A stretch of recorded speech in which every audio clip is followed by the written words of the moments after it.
మనీని ఒక పేపర్‌లానో, కాయిన్‌లానో చూడడం మానేసేయండి. Metaphysically everything is energy. Money is energy. Money మన లైఫ్‌లోకి వస్తుందా? వెళ్తుందా? అనేది మన థాట్స్, ఎమోషన్స్, బిలీవ్స్ మీద డిపెండ్ అయి ఉంటుంది. Money reflects inner beliefs. నీ ఫైనాన్షియల్ రియాలిటీ అనేది నీ సబ్‌కాన్షియస్ మైండ్‌లో ఉన్నటువంటి నీ థాట్స్‌కి మిర్రర్ లాంటివి. నీ గురించి నువ్వు ఎలా అయితే ఆలోచిస్తున్నావో, ఆ ఆలోచనలు బట్టే నీ లైఫ్‌లోకి మనీ అనేది ఫ్లో అవ్వడం జరుగుతుంది.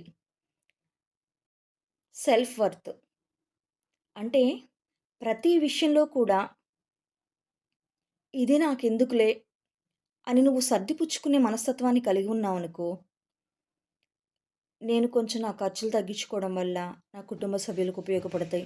ఈ విధంగా ఆలోచించడం నువ్వు మొదలుపెట్టావనుకో, ప్రతి విషయంలో కూడా నువ్వేది కోరుకున్నా నీ దగ్గరికి రావడం ఆగిపోతుంది.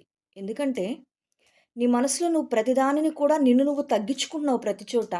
నేను కోరుకున్న ప్రతిదాన్ని నేను పొందగలను, ఖచ్చితంగా నేను పొంది తీరుతానని ఎప్పుడైతే నువ్వు ఆలోచించడం మొదలు పెడతావో, ప్రతిదీ కూడా నువ్వు ఏది కోరుకుంటే అది ఈజీగా నీ దగ్గరికి రావడం మొదలవుతుంది. కాబట్టి నువ్వు కోరుకున్న ప్రతిదానిని, నువ్వు ఇష్టపడిన ప్రతిదీ నీ లైఫ్‌లో ఉండడానికి ఎక్కువగా ఆలోచించు. ఇష్టపడు. ఖచ్చితంగా నేను పొంది తీరాలి.